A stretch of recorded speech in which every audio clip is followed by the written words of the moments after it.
you carry on like that, I'm going to cry. Thank you very much.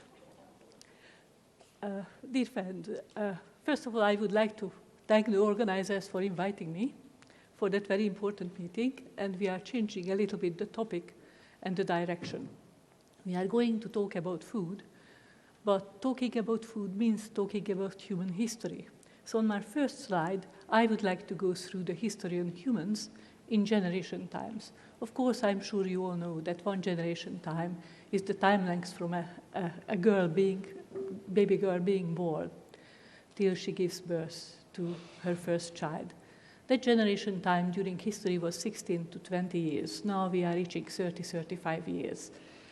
And if we go through human history, then humans spent 100,000 generations by hunting and gathering, about 5,000 generations with so-called traditional agriculture, which was the true sustainable agriculture on Earth.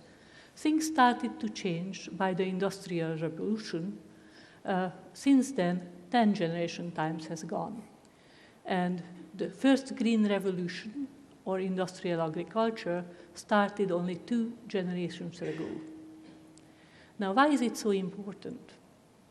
First of all, because when a baby girl is born, in her ovaries, the eggs are already present for the following generation. So with every adaptation and everything, there's a 2 generations delay.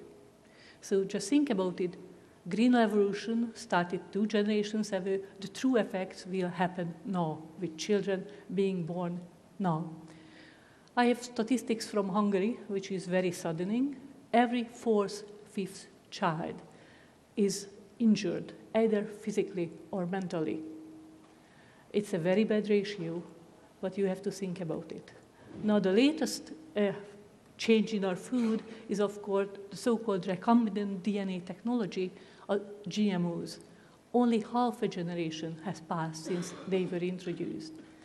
And if you think about it, that evolution, adapting to some circumstance, to some change, takes generally 20 generation times, you can see that we haven't even adapted to the happenings and changes caused by Industrial Revolution. And of course, for our genes, 1 generation is just enabling. So what has happened to us really for the last 50 to 100 years? People used to live in places like that, smaller villages, smaller settlements. Instead, now 80% of the European population lives in towns and cities. Under circumstances like that, it's very, very different. Our food used to produce like that. And there are still luckily places where it's still produced this way. But most of the food we consume is produced this way. Our milk, cheese, meat comes from animals. Never seen grass. They are being herded off, kept under industrial conditions. And that's the food we eat. So let us see how our food has changed, really. And I would like to go back to the Industrial Revolution, because that was the time when the nutrition and connected with this human health has really plummeted. That was the time when workers abandoned the land for factories, and they started to eat different food, not freshly made, produced in their environment. And first of all, the deficiencies of the different vitamins A, D, B1, and C occurred. And just to see how bad the situation became, there are records of the army recruits. And before the 1883, the average height of them was 5 foot 6 inches. After that date, only 5 foot 3 inches. And at the beginning of the 20th century, the army in 1902 rejected 40–60% of all the recruits. They had bad teeth, poor sight and hearing, heart affection, different bone deformities, and different illnesses. And their height was only 5 foot. The officers were 5 inches taller, but it's not really a great help for considering the general health of the nation. Their diets during that time was salted herrings, porridge, cooked beef, vegetables, and sport. Of course, Industrial Revolution made a cheap sugar and white flour available for everyone. They introduced tin food, And there was a growing dependence on imported food from all over the world, since Britain ruled the world. That food was eaten by people, was mostly energy-rich, but very short on protectives, which help you to protect your health. A very interesting example that when 1917 in Christ Hospital, margarine was introduced instead of butter, of course, boys living there, being sick, fighting, had several bone fractures. They connected luckily the bone fractures to the use of margarine, introduced butter, and all the problem has straight away disappeared. That was a lucky coincidence. So really, the way our food has changed had a tremendous effect on our health, on our height, on our bone structure, and it wasn't for the better. But things started to get better, surprisingly, during the Second World War. That was the time when industrial revolution in agriculture occurred. From the 1940s, because the army was developing different chemicals for chemical warfare and nerve gases, they used animals to test those and cottoned onto it that several of the pests would die from some of the chemicals. And they used those to protect the crops and managed to stabilize crop production. In 1945, the arable land in the country increased by 63%, which was quite some improvement. Wheat, barley, potato production doubled, which made it easier to feed the population. That was so important because during the First World War, Britain and the Britons were really, really fasting. Oat increased by 75%, and 3/4 of the food was produced domestically, which made it safer for food security. Herb and lettuce was grown in everybody's garden, and of course, because rationing was introduced, the health of the British people was never, ever in the history better than during the Second World War. That's very, very surprising, but their health wasn't just maintained, but actually improved. And the reason for that was the rationing. Rates of infant mortality, all neonatal and maternal mortality, stillbirths were at the lowest level in history, and considering today's data as well, tooth decay, anemia decreased, growth rate of children improved, and generally the incidence of every diet-related illness was lower than ever. Now I have to tell you that about 40% of all illnesses is directly diet-related, and another 30% is indirectly related to food. So our health, at least, very much influenced by the diet we eat. So what was the diet people consumed during the Second World War? As I mentioned, rationing was introduced, and it was based on expert advice, and those experts were true experts. They tried to educate people through radio, through pamphlets, through cookbooks. So that was the first time that actually dietary education of the public has happened. There was more protein and vitamin in the diet, less meat, less fat, sugar, eggs, more milk and veg, and the slogan, I'm sure you all know, was Dig for Victory, and people actually did it. That provided them with fresh fruit and veg. The sugar intake was very low, and people had to invent dishes for themselves. They introduced wholemeal bread, and no white bread was available at all. For children and nursing mothers, blackcurrant syrup and rose syrup supplied plenty of vitamin C, cod liver oil, plenty of vitamin A, E, and D. Children has got liquid milk, and if we want to replicate this wartime diet, as I'm sure you have seen it in one of the BBC series, it can be done only with the most expensive organic shops and food supplied by them. Because what we did, we really ruined our agriculture and our food. But after the war, people were resolved that we shall eat again, and we do. Unfortunately, it has got some side effects. If we examine the production of food, in less than 6 years, pork production increased something like 25 times. Our food industry, unfortunately, takes out the natural vitamins in the right combination from our food, but in the process, the quantity has become the most important and not the quality. And nobody bothered with the environment. The important was to produce plenty of cheap food. So during that time, we went from farming to agrobusiness. It was characterized by very rapid mechanization, and just an example, the number of tractors in 10 years trebled, the mechanical crop sprayers more than trebled, hybrid seeds were introduced, which has a higher and increased yields, but the quality, unfortunately, wasn't taken into consideration. The prices of fertilizer has been subsidized by the government. That's the first government subsidy. As a result, food prices has dropped, and the chemical industry was born. It was worth only 8 million in 1933. By 1953, it was 66 million. It's quite an increase.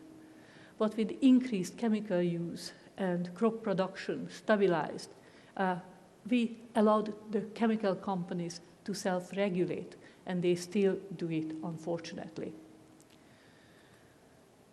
It's not just happened to our plants, but to our animals.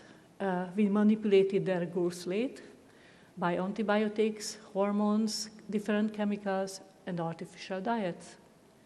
And as a result, people started to look differently. And these pictures from 1952 show you why. One reason was the so-called junk foods and quick food appearing on the market in restaurants. And the other thing was sugary, syrupy drinks like Coca-Cola, Pepsi-Cola, and other. But then came the time when we really went from farming to industrial agriculture, and the amount of food, the quantity, became the only important food. No one bothered with the quality. The output increased by acre tremendously, barley by 45%, wheat 43%, sugar beet 33%, corn 25%. And during the first 10 years, 20 new agrochemical companies appeared on the world market. Of course, what no one considered that by these increases, produced on the same area of land, the resources from the land are to some extent excluded. The prices have been fixed by the government for the staples, so that was a steady income and guaranteed income for the farmers. And as they produced cheap and plentiful food, it really led us to a dietary crisis, and that's where we are now. It was already in 1950 when evidence linked nutrient depletion to intensive farming methods. That was nearly 60 years ago. And what has happened, what has been forgotten, that agriculture is not just a job for the farmer, but it also provides us with the food. That's a way of feeding people. And it doesn't really matter what the farmer will do to have more profit if he will ignore his duty to feed the people properly. I would like you to show a few pictures that has been taken in Sheffield in 1887, and that's in 2007. And there is certainly some change in shape. And as the result is really the food we eat. And I would like to draw your attention to a very interesting phenomenon, malnutrition. There are two types, the A types above. Everybody knows, we have seen pictures of children starving in Africa, in Asia.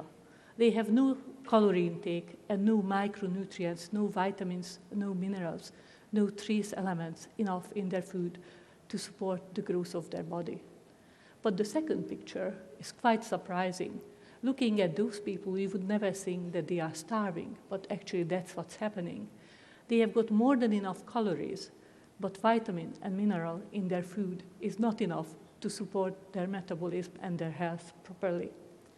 And the reason for that, as I already mentioned, one is the Monster 6 burger, and if you just look at it, it's 1,400 calories, enough for one day for a lady, and it contains 107 grams of clean fat. But generally we can see that Western diet, and unfortunately most people eat still that diet, is high in fat, in refined sugar, and we consume a lot of white flour. That food has got very high calorie density, so an amount we eat contains more calorie, but very little protective or nourishing compound. It has very low nutrient content Therefore, the micronutrient-calorie ratio is very low, and that's what leads to this B type of malnutrition.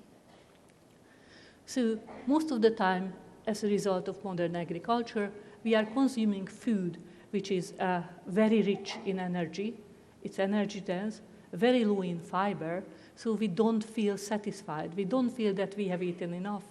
And that leads to passive overeating, and of course the result is overweight. The other result, of course, that there is not enough nutrients in the food, so we feel hungry. The regulatory mechanism which will tell our body that was enough, you have eaten enough, has gone, because the nutrients which will do that are not there. And the third one, and we will talk about it a little bit more later, that when you eat food laced with chemicals, the body cannot get rid of those man-made synthetic chemicals. The only safe way to store it, to pack it into fat, put it either on our thighs or bumps or our tummy, and that's why it's really there. That's a way of trying to get rid of it. So if we examine really how our food has changed, then we have to consider all the changes from farming to agribusiness. And if we go through what has happened to the nutrients in the diet during that time, it's a very interesting reading. If you consider that how long it took for a chicken to emerge from an egg and grew up and being eaten at the beginning of the 19th, 20th century, that was about 3 to 6 months, depending on the kind. Now, a chicken from an egg to the market time gets in 5 weeks. That time is not enough to grow muscle. The chicken has no chance to have proper exercise, and I know that in Britain there is no more buttery chicken, the supermarkets won't sell them, and no buttery eggs, but still, the problem with it that we still have got twice as much fat in our chicken, which considered as health food, as in 1940. The basic problem is that the price is still less than £2 per pound, so it's really considered junk food. And if you try to eat organic, it's not better either, because the strains we selected to grow, these are the fast-growing ones, which can't produce really healthy meat. And the same strains, the same kind of breeds are used for organic chicken production as well. If we go now to cows and the milk and cheese, there is a pressure on animals. It's 500 to 600 times more milk is produced daily. The animals are fed on cereals and soya, added to hay, instead of the grass. But even if they are kept on grass, this grass, as the result of intensive agriculture and fertilizing, grows faster and it's deficient in trace elements. If we examine that how much milk was produced by a cow in a year in 1956, that was 2,000 kilograms. Today is 9,000. So we pressurized the animals to produce 4 or 5 times as much. What has happened during that time? From the milk, 2% of the calcium disappeared, 21% of all magnesium, 60% of the iron. And if we examine the cheese, which is worked up further by industrial methods, 70% of the magnesium and all iron disappeared from those products. So whatever you are eating does not contain the trace element your body requires for its proper function. If you check vegetables, I'm afraid the data are not better. I selected a few out from the UK government. Potatoes lost 47% of its copper and 45% its iron content. Carrots, 75% of their magnesium content. Broccoli, 75% of its calcium content. And if we go around the world and check out what has happened in Canada, potatoes lost all vitamin A, 57% of vitamin C, oranges 75% of vitamin A. Generally, Paul Clayton and the USDA made a calculation. Our food contains that much less vitamin than it used to be before industrial agriculture. And vitamin C, it's about 37, E 70%, A 55, B6 54%, so they are really important and large decreases. If we see what has happened to the health-protecting compounds in our food, flavonoids decreased by 75%, Omega-3 in milk, animal products, eggs, 50%, methyl groups, 95%, carotenoids, 40%, phospholipid, 50%, selenium, 50%, prebiotic fiber, which is important for digestion, 50%, and sterol, 66%. These data came from all over the world, but they are published data. So if we check basic staples, which are not staples in the UK but around the world, between 1940, the maize lost quite an amount of its protein content, and that loss is something like 0.3% every year. That's a decrease from 10 to 7 or 8%. If we check the micronutrient contents of different cereals and vegetables, and these are data from Hungary, you can see that there is at least a 25, 24, 50, sometimes 60, in case of maize, 81% decrease. The vitamin content is not better. Peas, 53%, milk, 95% of all vitamins. Cabbage, 95% of all vitamins. Carrot, 40% of vitamins. When you check the iron content year by year, and you just check out the first and the last column, it's 5-10-fold decrease. It's quite tremendous. So the food we eat nowadays, it's really very deficient in micronutrients, trace elements, and vitamins.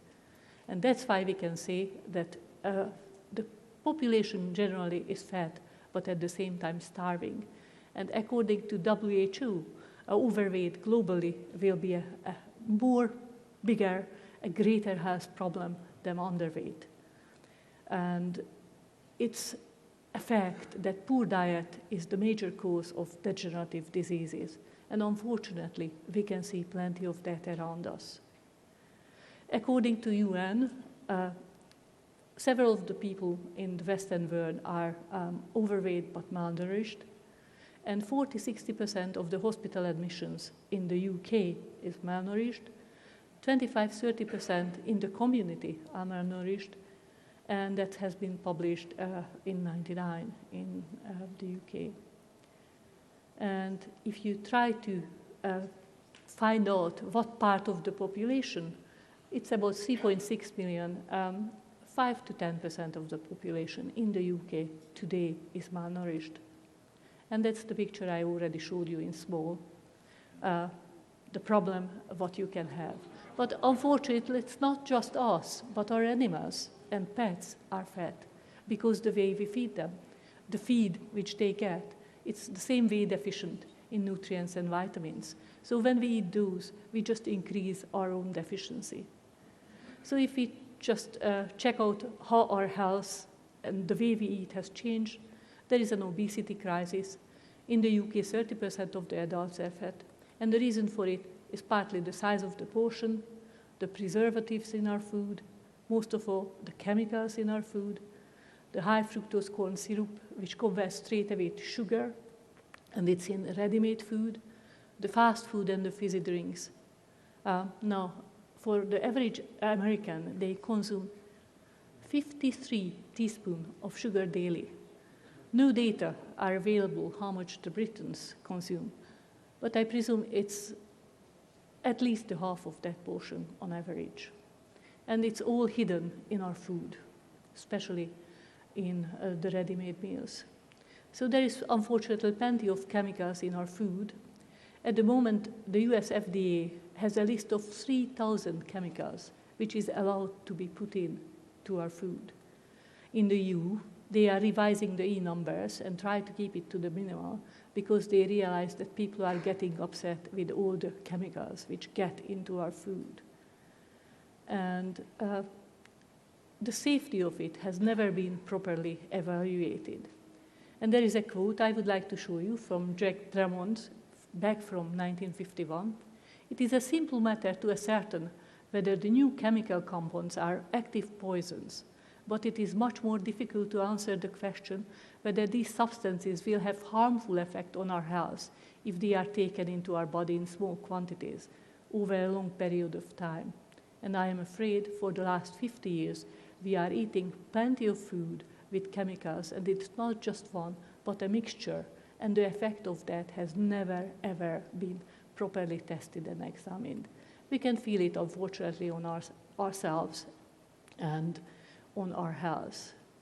But chemicals in our body get there not just by the food being eaten, but we inhale them, it gets through the skin from cosmetics and other things, and hundreds of pesticides and herbicides are around us in the country, in the air, in the soil, in the water. As a result, we develop allergies. The testicular cancer in Europe increased 600 times. It's quite tremendous. In 1940, when they checked the blood of humans, of course, there was not a single synthetic chemicals. If we check it now, there is between 300 to 500 chemicals in people's body, and the average is 77 per person, which can be determined from blood tests. And I can safely say that it's a totally uncontrolled experiment on the human race, and I quoted it from Arpad, who said it for the GMOs. So what is happening now? 1/3 of the women and 1/4 of men takes vitamin supplements daily, and that's very good business because it's worth 330 million pounds per day.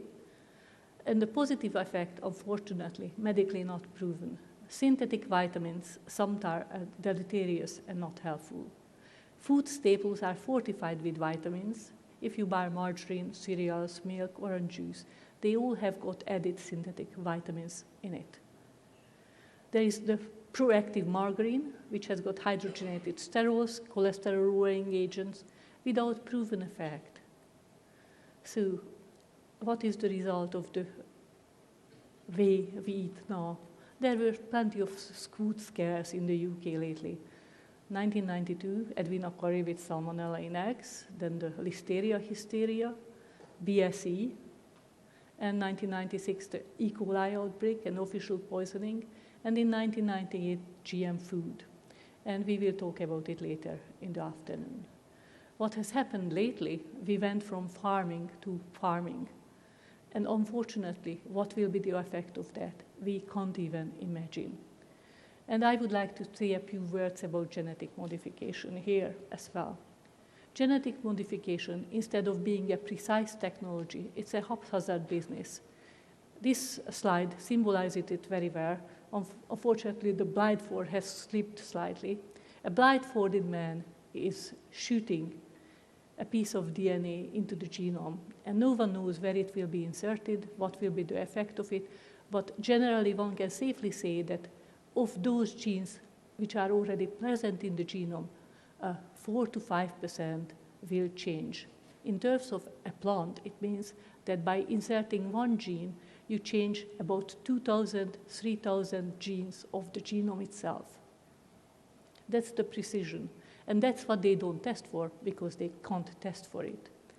So when we went from farming to farming and introduced genetically engineered organisms in 1996, we introduced 2 different types of crops.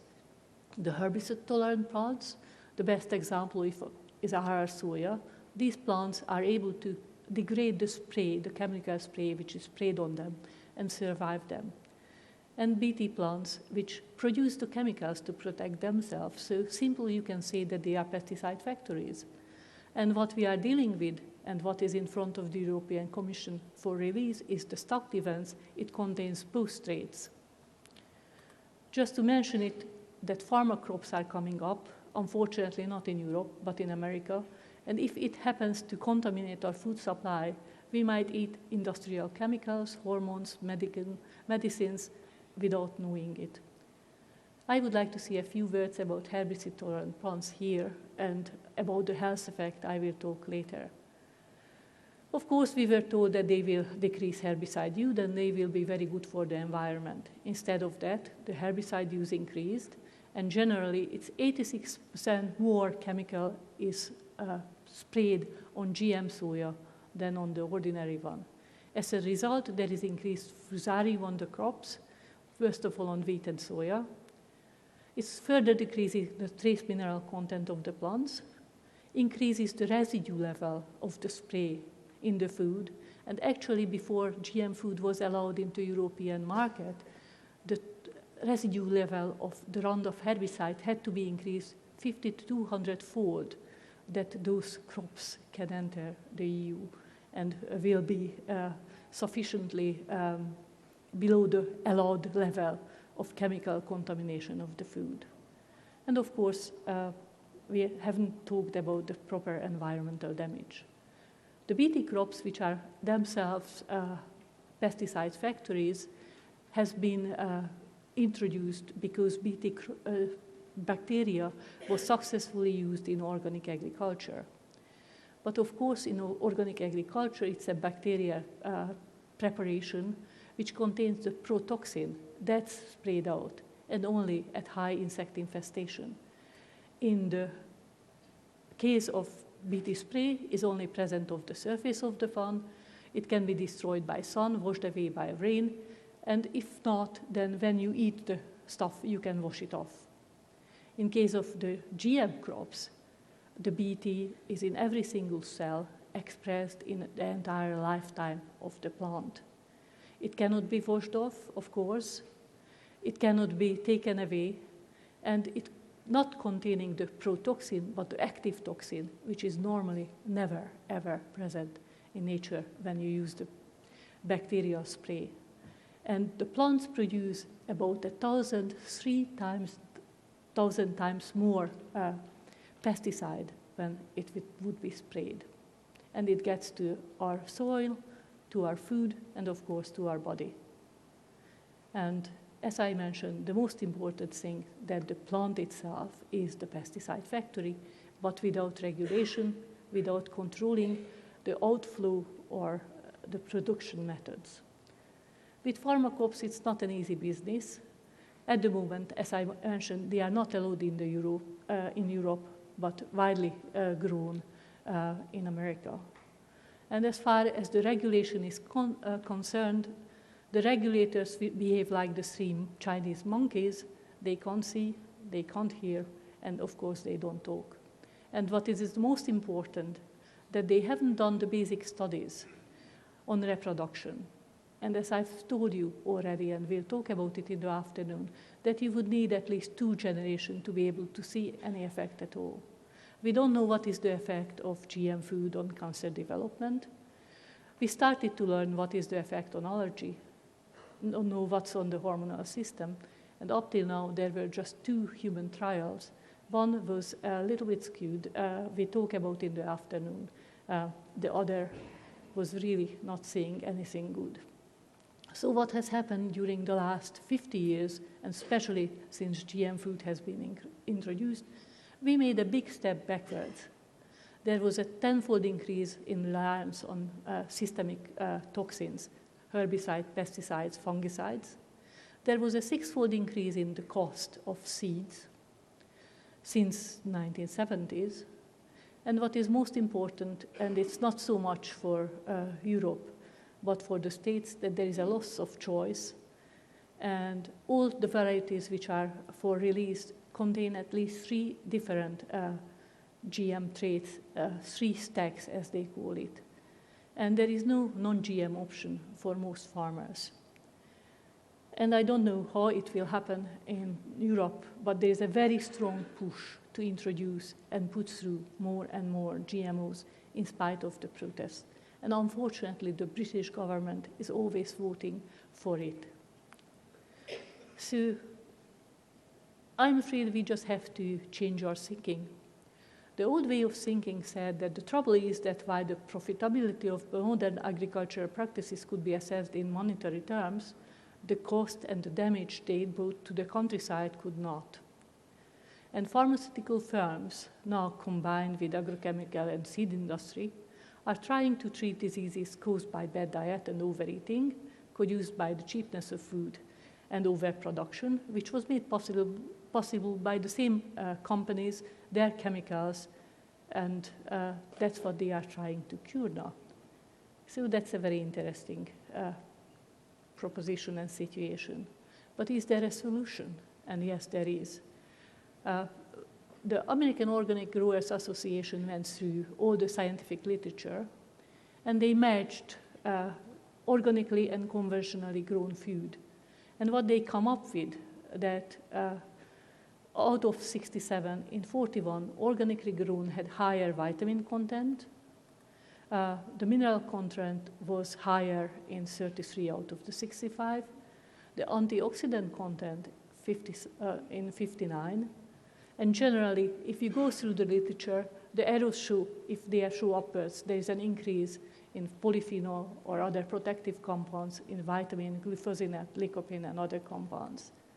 So really the good news is for human health that nutrients-dense organic food, which contains per weight more vitamins, trace elements, and mineral, fruit and veg, they can reduce the total calorie need to meet our daily requirement. In short terms, we can eat less and have enough nutrients, vitamins getting into our body. The other advantage, of course, for human health is that more intensive flavors in organic product may trigger satiety, lessening the tendency towards overeating and higher calorie intake. They contain more fiber, so they are in every sense healthier. And there is a graph I would like to draw special attention, because I will come back to the same author. We are talking about Velmirov, an Austrian lady who compared the reproductive ability of rats and mice on organically fed and conventionally grown rodents. And she could see that while on organic, only 3% of the offsprings were dead, on conventional, 8%. And their growth rate, as you can see, the lighter columns are the organic, the darker is the conventional. They grow much better on organic food. And the same lady and her research group produced some data on conventional and GM food, but I am going to talk about it in the afternoon. So really the solution is sustainable, environmentally friendly, not nutritious and tasty food, which is kind to the environment, kind to our animals, kind to us. So my advice is to eat organic food. Thank you for your attention. And